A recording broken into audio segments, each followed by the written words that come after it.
Why, hello there. I'm DC Mayoral candidate Rhonda Hamilton, and I wanted to talk to you a little bit about what overhauling the overall systems in the nation's capital looks like. In essence, in 2017, I started MI Mother's Keeper, a nonprofit organization on the community level to address the lack of messaging, education, resources from a mental health standpoint. I was concerned as the daughter of schizophrenia that many of our children who were trapped in households of unhealthy adults and in communities that weren't safe and in school systems that weren't properly addressing their mental health challenges. I was concerned that the stigma surrounding mental health would help to keep our children in a state that they would not actively seek proper care and that they would not receive proper care because our systems, our governmental systems, I felt, were not adequate to provide comprehensive mental understandings, mental health understandings. And if you are a parent of a child who's experienced some form of challenge as it relates mentally or otherwise, you can appreciate, I would imagine, the understanding of them not having all of what they need, both from an educational standpoint and from a community standpoint. Stigma in mental health is so thick and so real that oftentimes it is also existent in our governmental understandings. And what I was experiencing as a case management provider was that many of our governmental agencies, workers, and professionals lack the proper accountability to our families in the community as it related to helping with the mental health understandings of it all.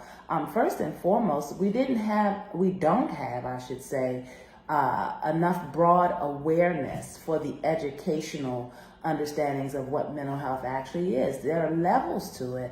Oftentimes, I've had the pleasure of conferring with many of my professional mental health colleagues, and they share the same sentiment across the Washington, D.C. area. And now, as a result of the pandemic, nationally, we're starting to understand that we're just not hitting the mark. And as a matter of fact, we're light years behind where we need to be for providing comprehensive mental health. Because mental health comes with such a stigma, oftentimes we find that our community members will not seek out the necessary help and care. And when they do, they're not receiving it. Many of our community members are sleeping in their cars, and when we get the call, as a community-based nonprofit organization, we have so many falling through the gaps that we started providing case management because it wasn't just okay to raise the education or to make the awareness when we found that the services were not being provided. Now, what I was concerned about as the executive director of, you can imagine, a mental health organization on the community level, we didn't have enough conversation about wellness. There's no accountability. We're hearing that many wards have too many nonprofit agencies on record, but we have so many community members still not getting the resources that they need. And so we felt that the government lacked the accountability or the transparency needed to understand, where is the money being spent? Where are the resources, right? So myself and our agency, MI Mother's Keeper, what we decided was that we wanted to be a part of the solution and not just raising the concerns, but also providing solutions, because folks that are living with mental health challenges, especially our babies, they need to understand that there is a quality of life and a standard of living that they too could be offered or be a part of that would help them to better manage their mental health realities. And we were concerned, as I was saying in the beginning, that the lack of education There are levels to mental health understanding, and mental wellness is a terminology that I'd rather bring forward, because when we understand that we are looking into our mental wellness, then perhaps folks are not so stigmatized by wearing the label of having a diagnosed mental illness. My mother, her beautiful soul, may she rest in peace, I buried her in January of this recent year. And she spent over 20 years, at least 20 years in the St. Elizabeth system. My mom had visible voices, hallucinations, but she was a beautiful soul. And after 20 years in St. Elizabeth, she was able to stabilize for herself through a regimen and many years of treatment and trials of medications that might help her to stabilize enough so that she could come out of the institutionalized care in order that she could gain employment that would allow her to live on the community level with her mental health services. Now, the challenge was that the case management vehicle, as you heard me mention earlier, many of our citizens during this pandemic here in the Washington, D.C. area have been known and are known presently, has been brought to my attention since we've been out shaking hands and attempting to get all of the signatures needed in order that I could run for mayor of this beautiful city, of our beautiful city. They're sleeping in their cars. We have a problem with rodents, and so I'm seeing tents being passed out, and I'm not sure why that's acceptable when we have so many sleeping outside. And one of the latest or last headlines mentioned that we were using construction vehicles to remove folks from their tents. And why is that a problem? Because as you would imagine, when you use a big construction crane to remove or separate a human life from the last possessions that they may have had, the reality of that is just harsh. And it makes one wonder, where's the humanity in the decision making in such an act? And so as the executive director of Am I Mother's Keeper, watching our city just perform poorly for matters of mental health and for families plagued by mental health, we thought it was imperative as an agency that we spearheaded the construction of a standalone trauma, level 2 trauma, emergency and wellness center. And most importantly, over in the Black and brown communities where it's needed the most. Let's face it, west of the river in DC, we have at least 4 Trauma 1 hospital settings available. And east of the river, they tell me that we just didn't make the mark statistically, which I find that very hard to believe. I know that to be an erroneous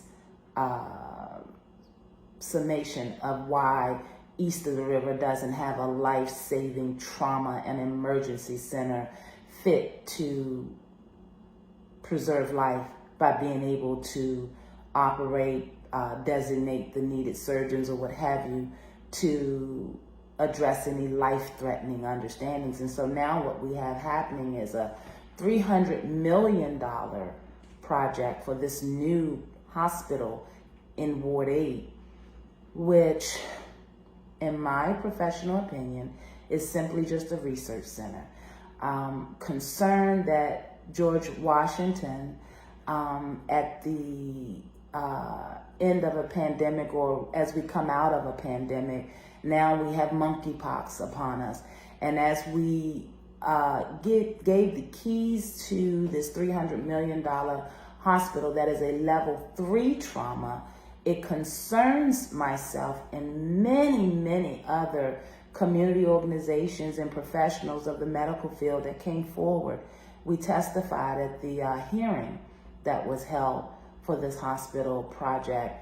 And as with everything else in this city, this current administration, in our professional opinion, in my professional opinion, has not heard the voices of the many folks on the ground who have been working in the community in these settings that have questioned the appropriate of that $300 million decision when it's not even a level 2 or 1 center, which means that if you know the multiple levels of trauma, you know that we are going to be still dressing the wounds and sending them across the water, hoping that they will be stabilized in time enough for the life-threatening understanding of it all. And with the guns going off the way that they are east of the river, again, professionally, I question the decision to invest $300 million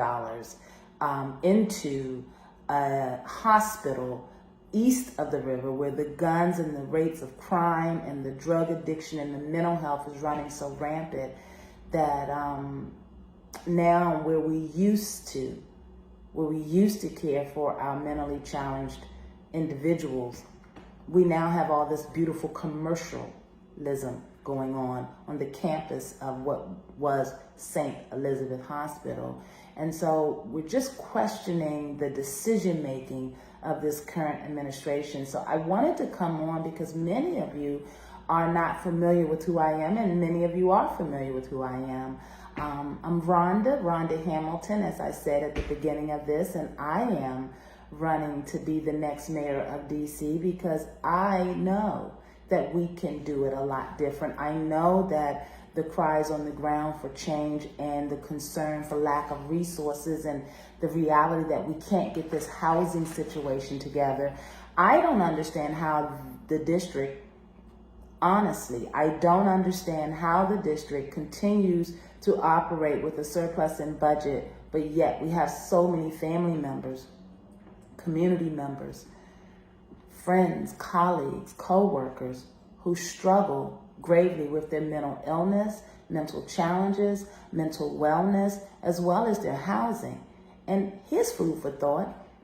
How is the district comfortably taking care of matters of mental health financially, meaning awarding contracts to vendors who are not accountable to community members that are sleeping in cars, sleeping outside, struggling with their housing? And word to the wise, it's been my experience that when our community members have instability in their housing, then they most likely are going to have instability in their emotional well-being, in their mental health understandings, and you name it. I mean, how do you stabilize otherwise when your housing is in question? I just wanted to come on, as I intend to continue to do throughout the next 88 days. I think they tell me we have 87 actually now, maybe even 86. It's going by so fast. I wanted to take an opportunity to come forward, as I'll continue to do, to share with you all the reality of why I professionally feel that it's time for change in the district, and many of you in shaking hands and greeting you and giving you hugs and you sharing in confidence your reality. I understand why it's time for change in the district.